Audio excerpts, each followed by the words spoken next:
20 పుస్తకాలు, తర్వాత అక్కడే ఒక షెల్ఫ్ తెప్పించుకొని దగ్గర ఒక 20 పుస్తకాలు ఉండేవి. వాక్యాన్ని అధ్యయనం చేయడంలో ఎంత ఆనందించేవాడంటే కొన్నిసార్లు ఒక 2-3 గంటలు సమయం గడిపేవాడు. అంతగా వాక్యాన్ని అధ్యయనం చేసే వ్యక్తి డాడీ. నేను ఇంకోటి గమనించింది ఏంటంటే, ఏ ఊరికి వెళ్ళినా ఖచ్చితంగా అక్కడ ఉండే బుక్ షాప్కి వెళ్ళాలి. మెడ్రాస్కు మా దగ్గరికి సంవత్సరానికి ఒకసారికి అమ్మ నాన్న వచ్చేవాళ్ళు. ఫస్ట్ డే వచ్చేసి రెస్ట్ తీసుకొని ఇంట్లోనే ఉండేవాళ్ళు, ప్రయాణం చేసి వస్తారు కాబట్టి. రెండవ రోజు డయాబెటిక్ చెకప్, మూడవ రోజు కార్డియాక్ చెకప్ అయిన తర్వాత అరే ఇంకొక పని ఉంది రానేవాడు. ఏం డాడీ అంటే బుక్ షాప్కి వెళ్ళాలి. ఆ బుక్ షాప్కి వెళ్ళి చాలా పుస్తకాలు కొనేవాడు. ఇంట్లో చాలా పుస్తకాలు, ఎన్ని పుస్తకాలు అంటే చెప్పడానికి లేదు. కానీ వరదలో బుదరపేట ప్రాంతం అంతా మునిగిపోయినప్పుడు ఆ పుస్తకాలన్నీ పోయినాయి. కానీ డాడీ తన విస్తృత ప్రాణాలలో ఎక్కడికి వెళ్ళినా కూడా పుస్తకాలు కొని ఇప్పుడు ఇంట్లో రెండింతలుగా ఉన్నాయి పుస్తకాలు.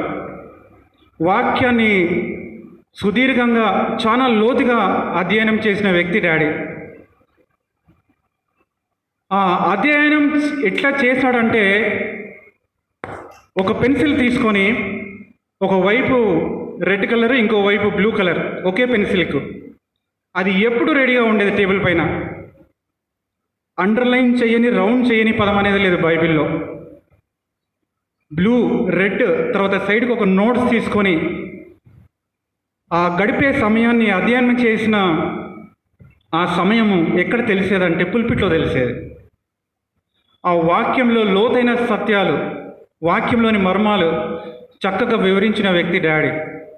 మొట్టమొదటిగా నేను గమనించింది, నేను నేర్చుకుంది ఏంటంటే అధ్యయనం. రెండవది ఆతిథ్యం. మా ఇంట్లో ఒక 4 వారాలు మేము కుటుంబం మాత్రమే భోంచేసినామంటే ఎక్కడో ఏదో ఒక తేడా. ఎందుకు చెప్తున్నానంటే, ఏదో ఒక మీటింగ్ జరగాల్సిందే, ఎవరో ఒక మిషనరీస్ రావాల్సిందే, వారికి భోజనం వడ్డిస్తేనే మాకు అది ఇల్లు. అంత ఆతిథ్యం ఇచ్చిన వ్యక్తి. కొన్నిసార్లు మిషనరీస్ ఐఎం తరపున వచ్చినప్పుడు ఒక 2-3 వారాలు ఇంట్లోనే ఉండేవాళ్ళు. అంతగా ఆతిథ్యాన్ని ప్రేమించిన వ్యక్తి. ఆ రోజులలో ఐఎంలో ఎక్కువ జీతం ఉండేది కాదు, కానీ ఎప్పుడు కూడా ఎవరికీ తక్కువ చేయలేదు. అందును బట్టి దేవునికి ఎంతగానో వందనాలు స్తోత్రాలు చెల్లించుకుంటున్నాను. తక్కువ చేయడం అంటే సమృద్ధిగా టేబుల్ పైన ఉండాలి, వచ్చిన వాళ్ళు కూడా సమృద్ధిగా తినాలి. వాళ్ళు వద్దు అంటే ఇంక అయిపోయింది వాళ్ళ పని. అంతగా ఆతిథ్యాన్ని ఇచ్చి ఇంటికి వచ్చిన ప్రతి ఒక్కరిని, నిజంగా నాకు కొన్నిసార్లు అనిపించేది, అమ్మ ఓపిక, డాడీ ఆతిథ్యం నేను వ్యక్తిగతంగా గమనించి నేర్చుకుంది. రెండవది. మూడవది, చాలామంది చెప్పినారు, అలుపెరగని వ్యక్తి. శక్తి వంచన లేకుండా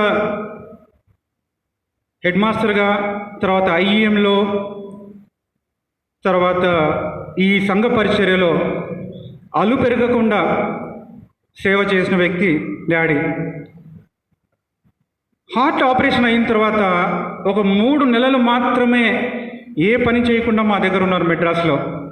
ఆ 3 నెలలు ఎంత ఇబ్బంది పడ్డాడంటే, ఒక పని లేకుండా, ఏమీ చేయకుండా, వ్యక్తిగతంగా నేను గమనించినాను అదే. ఎందుకంటే ఎప్పుడు ఏదో ఒక పని ఉండి ఆ 3 నెలలు ఏమి పని చేయకుండా ఉండాలంటే ఎంత కష్టమో నేను చూసాను. ఎందుకంటే అది అట్లా అయిపోయింది డాడీకి.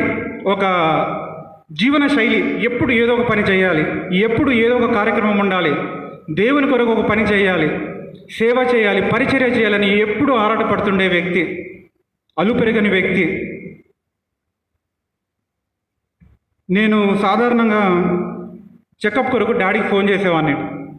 జనవరి, ఫిబ్రవరి టైంలో, డాడీ ఈ ఇయర్ మనము ప్లాన్ చేయాలి మెడ్రాస్ ట్రిప్, చెకప్ కొరకు మీరు డేట్స్ చేయండి డాడీ అని. జనవరిలో మొదలైన సంభాషణ ఎట్లుంటుందంటే మాకు, అరే లెంట్ డేస్ ఉన్నాయి, తర్వాత మళ్ళీ ఈస్టర్ ఉంది, సో కాబట్టి దాని తర్వాత చూద్దాం. అప్పుడు ఒక 3 నెలలు 4 నెలలు పోతాయి, జనవరి నుండి ఏప్రిల్ వరకు.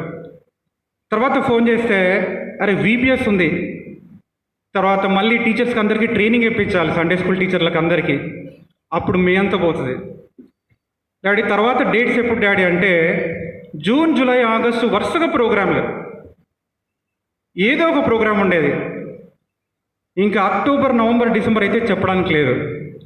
చివరికి డైరీ వెతికి క్యాలెండర్ తెప్పించి సెప్టెంబర్ 3వ వారం కానీ 4వ వారం కానీ డేట్స్ ఇచ్చేవాడు. అంత అలుపెరగని వ్యక్తి డాడీ.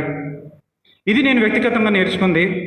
సో మీరందరూ చెప్పిన విషయాలు అనేకములు ఉన్నాయి, కానీ నేను చూసింది, నేను గమనించింది, నేను నేర్చుకుంది అధ్యయనం, వాక్యంని అధ్యయనం చేయడం, పరిశీలించడం, పరిశోధించడం, ఆతిథ్యం, దేవుని ప్రేమను ఇతరులతో పంచుకోవడం, మూడోది అలు పెరగకుండా, శక్తి వంచన లేకుండా పరిచయం చేసిన వ్యక్తి. డాడీ గురించి నేను ఆలోచించినప్పుడు ఈరోజు నా వ్యక్తిగత ప్రార్థనలో దేవుడు నాకు ఒక వచనాన్ని అనుగ్రహించినాడు. నేను అది చదివి ముగిస్తాను. ఫిలిప్పీలకు రాసిన పత్రిక 2వ అధ్యాయము 17వ వచనం. ఫిలిప్పీలు 2:17. మరియు మీ విశ్వాస యాగంలోనూ దాని సంబంధమైన సేవలోనూ నేను పానార్పణముగా పోయబడినను అనుంది, పోయబడితిని. నాకు ఈరోజు ఈ 2వ పత్రిక 12వ అధ్యాయం నుండి చివరి దాకా చదివేటప్పుడు ఈ వచనం చదివినప్పుడు నాకు daddy గుర్తొచ్చినాడు.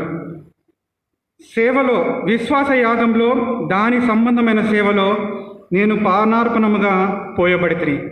He was poured like an offering for the ministry and for God's work. కుటుంబం కొరకు ప్రార్థించండి. కుటుంబం అంటే కేవలం మా కుటుంబం కాదు, మాకు బుధారపేట సంఘం ఒక కుటుంబం లాగా. అమ్మ కొరకు, తర్వాత ఈ సంఘ పరిచర్య ఇంకా అభివృద్ధి చెంది అనేకులకు ఆశీర్వాదకరంగా ఉండేలాగున ప్రార్థించమని ఇక్కడ వచ్చిన ప్రతి ఒక్కరిని వేడుకుంటూ ముగిస్తున్నాను. Thank you.